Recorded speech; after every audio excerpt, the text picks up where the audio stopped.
श्री गुरुदेव शरण कमलेभ्यो नमः। जय माँ। देखो, आज मैं पुनः उपस्थित हूँ कालिका पुराण की कथा भाग 15 के साथ।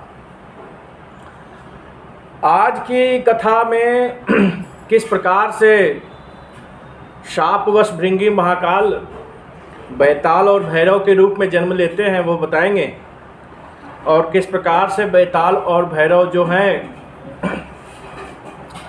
भगवान शिव को प्राप्त करते हैं उनकी तपस्या करके। और उसके पश्चात अब ये सारी कथा, इस कथा के बाद अब जितनी भी ये कथा चलेगी वो सब जो है भगवान शिव के द्वारा बैताल और भैरव को देवी महात्म्य बताया जाएगा, उनकी आराधना सिखाई जाएगी, पूजा विधि सिखाई जाएगी।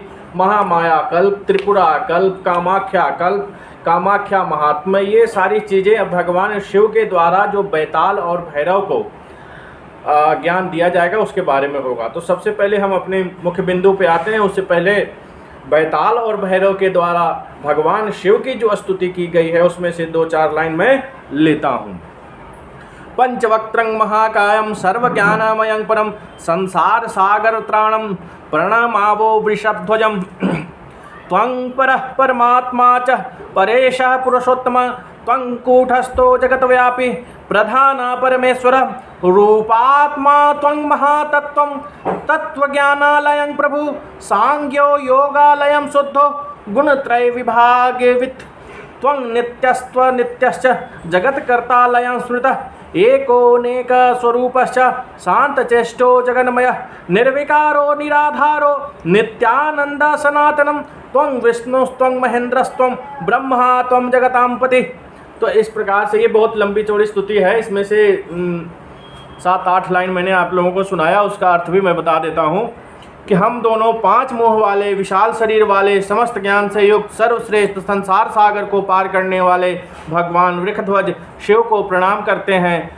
हे शिव, आप श्रेष्ठ परमात्मा हैं, श्रेष्ठों के स्वामी अर्थात श्रेष्ठ हैं, गुप्त रूप से स्थिर रहने वाले हैं, पुरुषोत्तम हैं, आप आत्मरूप हो, महान तत्व हो, तत्व ज्ञान के घर भी आप ही हैं, आप सत्ता संपन्न हैं, आप सांख्य और योग के निवास हैं, शुद्ध रूप से तीनों गुणों को विभाग को जानने वाले हैं, आप नित्य हैं, आप अनित्य हैं, आप संसार के करने वाले और अंतिम आश्रय भी कहे गए हैं, आप एक और अनेक रूपों वाले शांत और क्रियाशील हैं, आप ही विष्णु हैं, आप ही ब्रह्मा हैं, आप ही महेंद्र हैं, आप ही जगत के स्वामी हैं, आप ही सभी प्रकार के विकारों से रहित निराधार नित्य आनंद युक्त सनातन तत्व हैं। तो इस प्रकार से बैताल और भैरव की जो स्तुति की गई है, बैताल और भैरव के द्वारा भगवान शिव की जो स्तुति की गई है कालिका पुराण में, उसमें से कुछ पंक्तियां मैंने आप लोगों को सुनाया। तो देखो क्या होता है। आपको मैंने पिछली कथा में सुनाया था कि कपोत मुनि के द्वारा, कपोत मुनि से पहले मैंने कथा सुनाया था कि भगवान शिव के अंश से राजा चंद्रशेखर प्रकट होते हैं और माता के अंश से तारावती प्रकट होती हैं, और उधर उर्वशी के अंश से तारावती की बहन के रूप में उनकी बहन चित्रांगदा प्रकट होती है। तो ये सारी कथा मैंने आप लोगों को सुनाई थी, और उस प्रकार किस प्रकार से चंद्रशेखर और तारावती का विवाह होता ये भी मैंने आप लोगों को बता दिया था। उसके पश्चात मैंने ये भी बताया था कि किस तरह से भगवान शिव को सावित्री माता ने श्राप दिया था कि आप मनुष्य के साथ रमण करने वाले होंगे, और उसके बाद ये भी बताया था कि किस प्रकार से माता ने भृंगी और महाकाल को श्राप दिया, और सेम वे में उन्होंने भृंगी महाकाल ने भी कहा कि माता ने भृंगी महाकाल को पृथ्वी लोक पर जन्म लेने का श्राप दिया, और भृंगी और महाकाल ने कहा कि मैं जब भी जन्म लूँगा तो आप लोगों के ही गर्भ से जन्म लूँगा अगर हमारी भक्ति निष्ठ है। तो दोनों एक दूसरे को पृथ्वी पर जन्म लेने का श्राप देते हैं। तो इस श्राप के मोक्ष के स्वरूप में तारावती और चंद्रशेखर के रूप में भगवान शिव और पार्वती माता का प्राकट्य होता है, और फिर इन दोनों का विवाह आदि होता है। इधर कपोत मुनि जो हैं की कथा भी मैंने सुनाई थी आप लोगों को।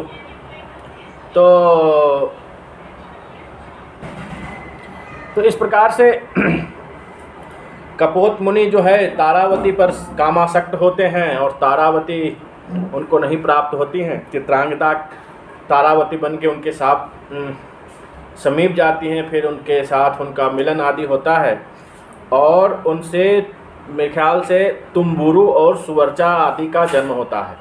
तो तुम्बुरु की कथा आगे जो है विस्तार से शिव पुराण में आपको मिल सकती है। तो खैर हम इधर हैं, शिव पुराण में नहीं जा रहे। तो तारावती और उसके पश्चात फिर से एक बार तारावती को देख के कामासक्त होते हैं। उनको पता चलता है जबकि इन्होंने जो है तारावती ने, जिस पर मैं कामासक्त हुआ था, उसने मेरे साथ छल किया। तो कपोत मुनि तारावती को शाप देते हैं कि एक शमशानधारी जो है तुम्हारा रमण करेगा। अब इस तरीके से ये कथा अब यहाँ से आगे बढ़ती है। ये सारी चीज़ें मैंने आपको पिछली कथा में बताया था, अब कथा आगे बढ़ती है। तो इस प्रकार से सब एक दूसरे को शाप देते हैं और रानी तारावती जो थी वो चंद्रशेखर से सारी बातें कहती हैं और चंद्रशेखर भाग्यवश इसको मानते हैं कि चलो अब तो जो भाग्य में है तो होगा। तो एक बार की बात है, भगवान शिव और माता पार्वती आकाश मार्ग से विचरण करते हुए तारावती के आसपास जाते हैं, उनको तारावती नज़र आती हैं। तो भगवान माता से कहते हैं कि हे पार्वती, तुम तारावती के शरीर में स्थापित हो और भृंगी और महाकाल का जो शाप है उन दोनों का शाप को मिटा करके उनको यहाँ जन्म दिया जाए, उस शाप का निवारण हो।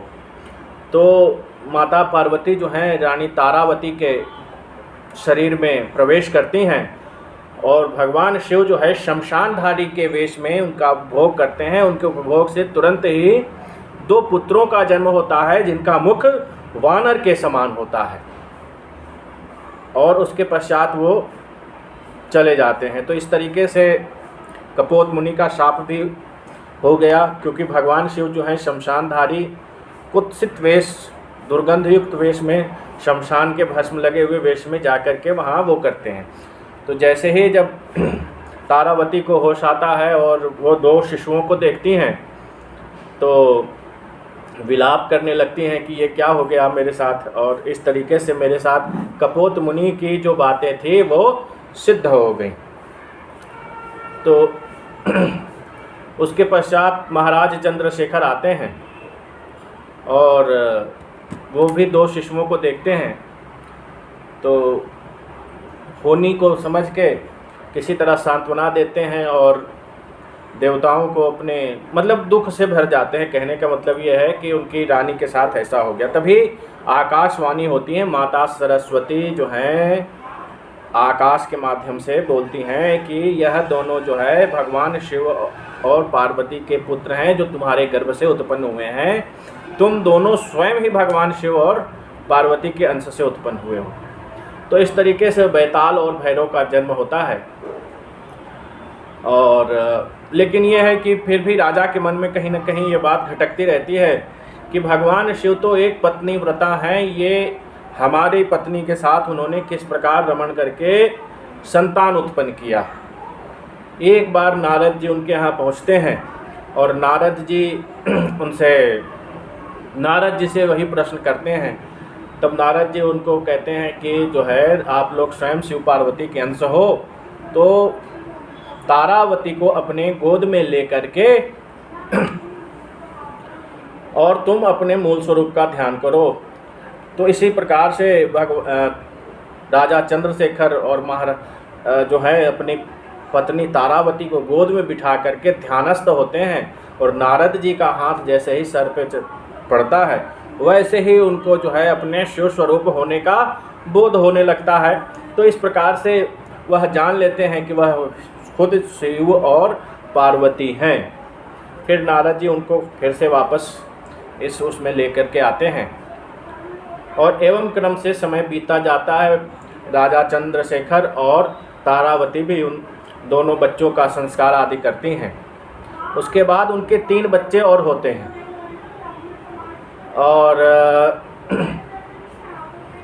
इसके पश्चात 3 बच्चे और होते हैं जो उनको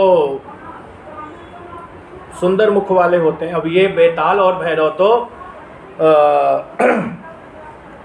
वानर मुख वाले देवता मतलब हुए थे। तो इस प्रकार से कथा आगे बढ़ती है और धीरे धीरे समय बीतता है, ये लोग बड़े हो जाते हैं। अब राजा जो चंद्रशेखर थे वो बेताल और भैरव को, चूँकि उनका मुख बानर के था, बहुत ज़्यादा प्रेम नहीं करते थे, और जो सुंदर मुख वाले बच्चे थे उनको वो ज़्यादा प्रेम करते थे। तो स्वाभाविक सी बात है, देखो कई बार होता है कि जो कमज़ोर बच्चा होता है तो उसको कुछ माता पिता तो बहुत प्रेम करते हैं कमज़ोर बच्चे को, और कुछ माता पिता अवहेलना करते हैं। तो इसी तरीके से राजा चंद्रशेखर भी जो है बेताल और भैरव की अवहेलना किया करते थे। तो इस तरह से कथा आगे बढ़ती है और इस दुख से पीड़ित होकर बेताल और भैरव एक दिन अपने माता पिता से तपस्या की आज्ञा लेकर के वन को जाते हैं।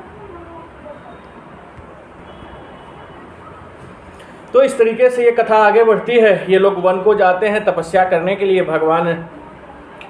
तो जब तपस्या करने के लिए चारों तरफ से, देखो क्या होता है, किसी को बहुत ज़्यादा प्रताड़ित करोगे ना, बहुत ज़्यादा उसकी अवहेलना करोगे, उसकी बेइज्जती करोगे, तो वो फिर एक तरह से वो बैरागी हो जाता है। तो यही बेताल और भैरव के साथ हुआ। बेताल और भैरव में वैराग्य जानने लगा उनके बंदर के मुख के कारण। सब उनकी अवहेलना करते थे, उनका अपमान करते थे। तो इस तरीके से वो तपस्या करने के लिए तैयार होते हैं और वन को जाते हैं। और वन में जाने के पश्चात इधर उधर भटक रहे होते हैं, तभी जो है कपोत मुनि की नज़र उनके ऊपर पड़ती है। देखो कपोत मुनि यहाँ कई बार आ लिए। तो कपोत मुनि की नज़र उन पर पड़ती है और कपोत मुनि उनको देखते ही पहचान लेते हैं अपनी दिव्य दृष्टि से कि ये तो स्वयं शिव के पुत्र हैं और शापवश जो है ये पृथ्वी पर विचरण कर रहे हैं। तो उनको बताते हैं, उनको जो है उपदेश देने का वो करते हैं। उनको बताते हैं कि देखो यहाँ से वाराणसी नगरी जो है नज़दीक है और वहाँ वाराणसी में भगवान शिव जो हैं मोक्ष प्रदान करते हैं। तो वाराणसी की महिमा उनके सामने तुम्बुरु ऋषि जो है, तुम्बुरु नहीं, कपोत मुनि, तुम्बुरु जो हैं कपोत के पुत्र हैं। इसमें है घटना, बाकी आगे बताएंगे। तो कपोत मुनि जो है वाराणसी का महात्म उनको बताते हैं, लेकिन साथ ही उनको ये कहते हैं कि यहाँ वाराणसी विद्या प्राप्त करने की, मोक्ष प्राप्त करने की नगरी है। अगर आपकी कोई विशेष कामना है तो आप कामरूप जाइए। अब यहाँ से कामाख्या का जो है सारी चीज़ें प्रारंभ होती हैं कि किस प्रकार से बेताल और भैरव जो हैं कामरूप पहुँचते हैं। और अब ये सारी कामरूप से ही रिलेटेड सारी चीज़ें चलेंगी। तो कालिका पुराण में तो बेताल और भैरव को कामरूप जाने के लिए कहते हैं और कहते हैं कि वहाँ एक पर्वत पर वशिष्ठ मुनि जो है, देखो कपोत मुनि के द्वारा बेताल और भैरव को जो कामाख्या कामरूप के बारे में थोड़ा बताया जा रहा है, उसको मैं थोड़ा सा उसको बढ़ा करके और जो बताया गया उसको बताता हूँ कि करतोया नदी के पूर्व में दिक्कर वासनी नदी तक फैला हुआ 30 योजन चौड़ा और 100 योजन लंबा त्रिकोण के आकार में काले रंग के बहुत से पर्वतों और सैकड़ों नदियों से युक्त क्षेत्र कामरूप कहलाता है। यह पहले शिव के नेत्र से निकली हुई अग्नि से जले हुए कामदेव ने शिव की कृपा से वहां अपने स्वरूप को प्राप्त हुआ था, उसी से वह क्षेत्र कामरूप हो गया। वहां उस पीठ के मध्य भाग से वायव्य कोण, नैऋत्य कोण, ईशान कोण, अग्नि कोण और उनके मध्यवर्ती पार्श्व के 6 स्थानों में अपना सुंदर आश्रम बना करके भगवान शंकर पार्वती के साथ प्रमोद पूर्वक नित्य निवास करते हैं। उनके मध्य में वहाँ नील नाम के श्रेष्ठ पर्वत पर देवी का मंदिर है। नील नाम का श्रेष्ठ पर्वत जिसे नीलांचल कहा गया है, नील पर्वत कहा गया है। कामाख्यवर देवी नील पर्वत वासिनी, वही नील पर्वत यहाँ पे कहा जा रहा है कि नील नामक श्रेष्ठ पर्वत पर देवी का मंदिर है जहाँ पार्वती निवास करती हैं। भगवान शंकर उन्हीं के अधीन रहते हैं। यहाँ ईशान कोण में नाटक नाम के पर्वत पर भगवान शंकर का महान आश्रम है जहाँ भगवान शिव और उनके अधीन पार्वती नित्य निवास करती हैं। वहाँ पर शिव और पार्वती के अन्य भी अस्थायी आश्रम हैं, किंतु उनके समान भगवान शंकर का कोई अन्य निवास नहीं है। हे मनुष्यों में श्रेष्ठ, तो वहाँ तुम दोनों महादेव की आराधना करनी चाहिए। और उसके बाद वो कहते हैं कि नाटक नाम के पर्वत के पास ही संध्याचल नाम का एक पर्वत है, जहाँ ब्रह्मा जी के पुत्र वशिष्ठ ऋषि जो हैं तपस्या कर रहे हैं, और आप दोनों वशिष्ठ के पास जाइए और उनसे दीक्षा ग्रहण करके अच्छे तरीके से भगवान शिव की आराधना करिए। इस तरीके से कपोत मुनि जो हैं उनको मार्गदर्शन देते हैं। और बैताल और भैरव पुनः जो हैं कपोत मुनि तो इस तरह से बैताल और भैरव जो हैं कामरूप के लिए प्रस्थान करते हैं, और कामरूप पहुंच करके संध्याचल पर्वत की खोज करके महर्षि वशिष्ठ के पास पहुंचते हैं। अब वशिष्ठ मुनि के पास पहुंच करके वो बताते हैं कि वो चंद्रशेखर और तारावती के पुत्र हैं, भगवान शिव और पार्वती के पुत्र हैं, और उन्हें भगवान शिव की आराधना करने के लिए जो है आप हमें कोई मंत्र बताइए, आप हमें दीक्षा प्रदान करिए। तो वशिष्ठ मुनि जो है अपने ध्यान में उन दोनों के बारे में देखते हैं और सब जान जाते हैं कि हाँ जी ये सही भगवान शिव और माता पार्वती के ही पुत्र हैं। तो इस प्रकार से उन्हें सारी चीज़ों की जानकारी देते हैं, सारे विधि विधान की जानकारी देते हैं, और पंचाक्षर मंत्र का उपदेश उनको करते हैं, उनको पंचाक्षर मंत्र की दीक्षा देते हैं। उसके अलावा पंच मातृकाओं की जो दीक्षा होती है वो भी देते हैं। उनके भगवान शिव के जो एक एक अक्षर हैं, एक एक मुख के एक एक जो मातृकाएं हैं उसके बारे में उन्हें बताते हैं, और उनको पूजा विधि का निर्देश करके और उनसे कहते हैं कि जाओ तपस्या करो। देखो जो थोड़ा सा पूजा विधि उन्होंने बताया है उसका सूक्ष्म वर्णन मैं यहाँ पे करता हूँ कि किस प्रकार से बैताल और भैरव को भगवान शिव की पूजा करने के लिए महर्षि वशिष्ठ ने जो विधि बताई थी, जो तरीका बताया था, उसके बारे में सूक्ष्म वर्णन करता हूँ, ताकि कोई अगर करना चाहे भगवान शिव की विशेष तरीके की पूजा तो इस तरह से कर सकते हैं। कि ध्यान करते समय महादेव के बारे में इस प्रकार का चिंतन करना चाहिए कि द्वारपालों का तथा गणेश आदि मतलब भगवान शिव के 8 प्रकार के ऐश्वर्यों से युक्त भक्तों के हृदय में भगवान शिव का ध्यान करना चाहिए। उसके बाद द्वारपालों का तथा गणेश आदि देवताओं की पूजन करनी चाहिए। तब पंचभूतों की विशुद्धि के विषय में चिंतन करके भगवान शिव की अष्टमूर्तियों का उनके 8 नामों से पूजा करनी चाहिए। आसन आदि समस्त उपकरणों तथा भाव आदि 8 पुष्पों को हृदय में विनियोजित कर उनका पूजन करना चाहिए हृदय में, और उसके बाद हृदय के बाद उस तरीके से करना चाहिए। फिर नराच मुद्रा से ताड़न करना चाहिए, तब धेनु मुद्रा से उनका विधि पूर्वक विसर्जन करना चाहिए। मतलब क्या कहा गया है, नराज मुद्रा से धारण करके, नराज मुद्रा आप गूगल में सर्च कर सकते हैं, धेनु मुद्रा वगैरह मुद्राएं आप गूगल में सर्च कर सकते हैं, उनका विसर्जन करके सदैव चंडेश्वर की बुद्धि से निर्माल्य को धारण करना चाहिए। और संपद आदि पहले कहे गए मंत्रों का प्रयोग करके अपने अंगों का विशेष रूप से मार्जन करना चाहिए, सब अंगों का मार्जन करना चाहिए। उसके बाद बाला, ज्येष्ठा, रौद्री, काली, कलविकर्णी, बल प्रमथनी, सर्वभूत दमनी, मनोन्मथी, इन 8 देवियों का शिव के प्रसन्नता के लिए क्रमशः पूजन करना चाहिए। इस प्रकार ध्यान तत्पर मन से शिव का पूजन करके, गुरु का ध्यान करके, माला लेकर के मंत्र का जप करें। मंत्र की दृष्टि से एक मंत्र पंचाक्षर मंत्र या केवल एक प्रसाद मंत्र का उसमें मन लगाकर जप करने से तुम दोनों शीघ्र ही सिद्धि को प्राप्त करोगे। इस प्रकार से जो है महर्षि वशिष्ठ जो है बेताल और भैरव को पंचाक्षर मंत्र का उपदेश करते हैं, उनको दीक्षा आदि दे करके उनका संस्कार करके उनको फिर से जो है तपस्या के लिए भेज देते हैं। इस प्रकार से उनकी बताई हुई विधियों से 1000 वर्ष तक बेताल और भैरव पंचाक्षरी मंत्र का जप करते हुए निराहार, एकाहार, निराहार, पत्ता का आहार करते हुए 1000 वर्ष बिताते हैं। हालांकि ये सुनने में तो थोड़ा अजीब सा लगता है, 1000 वर्ष कोई कैसे जी सकता है, लेकिन क्या है कि पहले के समय में लोगों की आयु लंबी हुआ करती थी। आज भी आप लोगों ने सुना होगा कई बाबा लोग जो हैं 250-300 साल तक जी ही जाते हैं, और कई लोग तो जो हैं प्रत्यक्ष रूप से रहते हुए भी 100-150 साल तक जी जाते हैं, जो कि आज की डेट में मतलब असंभव सा प्रतीत होता है। तो खैर इस विषय में बाद में चर्चा करेंगे। तो इस प्रकार से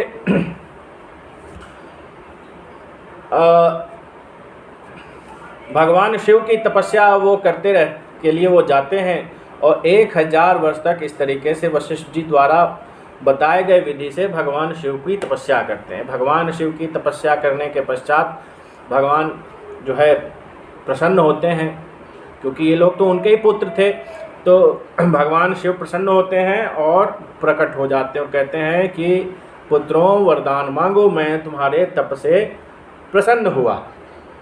अब इस प्रकार से कहने पर वो कहते हैं कि हे भगवान, पहले तो स्तुति करते हैं, जिसके 7-8 लाइन मैंने आप लोगों को सुनाया शुरुआत में ही। पहले स्तुति करते हैं और उसके बाद कहते हैं कि हम आपके ही पुत्र हैं और सदा आपके चरणों में ही हमारी भक्ति बनी रहे, ऐसा ही वरदान हमें प्रदान करें। भगवान शिव जो हैं उनको आशीर्वाद देते हैं और उनको तथास्तु कहते हैं। उसके पश्चात जो है स्वर्ग से अमृत ला करके उन लोगों को पिलाते हैं। स्वर्ग से अमृतपान करने के पश्चात तुरंत ही उनका शरीर जो है तेजोमय हो जाता है, देवता के स्वरूप में वो लोग आ जाते हैं अमृतपान करते हैं। उसके बाद भगवान शिव कहते हैं कि देखो पुत्रों, जिस प्रकार से मेरी पूजा तुमने की है, अब उसी प्रकार से माता की भी पूजा करो और उनको प्रसन्न करो। और फिर यहाँ से तंत्र की जो वास्तविक तंत्र की साधनाएं हैं कामरूप की, वो यहाँ से भगवान शिव जो हैं बेताल और भैरव को उपदेश करते हैं। तो इसके बारे में भी मैं विस्तृत चर्चा करूँगा, क्योंकि पूजा विधियाँ हैं। अगर कोई करना चाहें तो नवरात्र 2-4 दिन में लगने वाला है, तो वो लोग भी कर सकते हैं। तो सबसे पहले जो भगवान शिव उपदेश करते हैं वह महामाया कल्प का उपदेश करते हैं। किस प्रकार से महामाया की पूजा की जाती है और इसके बारे में बताते हैं। तो इस प्रकार से भगवान शिव जो है महामाया की पूजा करने के लिए सबसे पहले उनको वैष्णवी मंत्र प्रदान करते हैं। देखो, वैष्णवी मंत्र भी जो है मातृकाओं से युक्त मंत्र है वैष्णवी मंत्र, और महामाया कल्प यहाँ से प्रारंभ होता है। तो इसके बारे में भगवान उनको बताते हैं। और ये जो मंत्र बताते हैं, यह मंत्र तो मैं नहीं बताऊंगा। देखो वो क्या है, मंत्र मुख से नहीं बोला जाता, क्योंकि मैं स्वयं मंत्र देता हूँ लोगों को, तो इसलिए मर्यादा है, मंत्र ऐसे खुलेआम नहीं बोला जाता। तो आपको मंत्र चाहिए तो आप कालिका पुराण खरीद के आप स्वयं इसमें पढ़ सकते हैं। और देखो इसके में बता रहे हैं। उसके बाद वैष्णवी मंत्र उनको प्रदान करते हैं। वैष्णवी पूजा कल्प में, तीर्थ में, देवकुंड में, देखो कहाँ कहाँ हो सकता है यह वैष्णवी कल्प पूजा, महामाया कल्प। इसी को महामाया कल्प कहते हैं, वैष्णवी कल्प भी कहते हैं। तीर्थ स्थान में, नदी में, देवकुंडों में, गड्ढों और झरनों में, और स्नान करके, आचमन करके, पवित्रता को प्राप्त करके, आसनवादी करके, मतलब इस तरीके से कहाँ कहाँ हो सकता है, तीर्थ स्थान में, नदी में, देवकुंड के आसपास, जंगल में, पीठ में। जैसे सबसे मुख्य पीठ जो है कामरूप पीठ है, तो कामरूप पीठ में ही इसका उपदेश हो रहा है।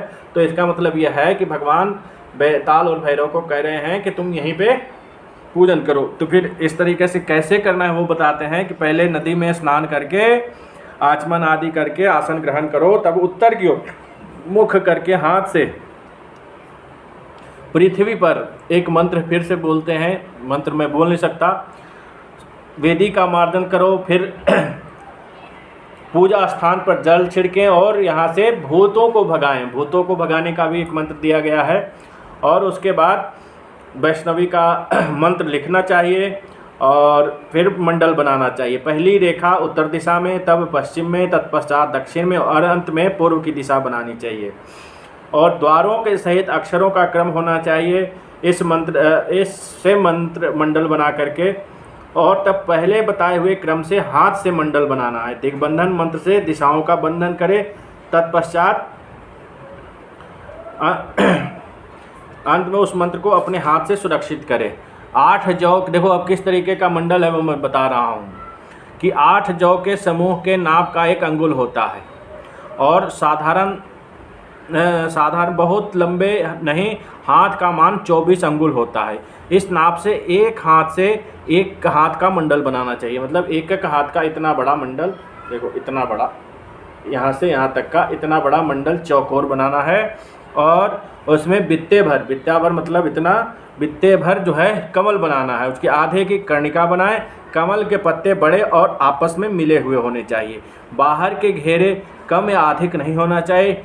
उसके ठीक मध्य भाग में द्वार बनाना चाहिए जो न कम हो न अधिक हो। इस प्रकार सुंदर बंधा हुआ लाल रंग का मंडल बनाना चाहिए जो देवी के पूर्व वर्णित प्रभावशाली मंडल को इससे भिन्न और उपयुक्त लक्षणों से हीन बनाता है, वो मतलब नहीं बनाना चाहिए। कहने का मतलब ये है। तो इस तरीके से मंडल बना करके वैष्णवी मंत्र का मंडल बना करके, वैष्णवी मंत्र की पहले उनको दीक्षा देते हैं और उनको मंत्र देते हैं बेताल भैरव को स्वयं भगवान शिव।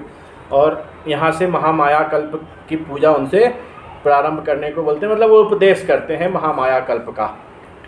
तो देखो आज के लिए बस इतना ही,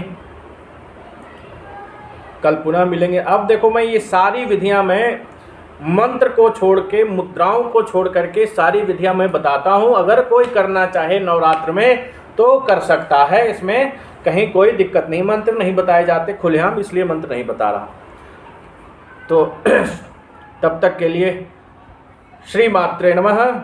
महाकाल भैरव सहिताय महाकालिकाय नमः। लाइट चली गई है।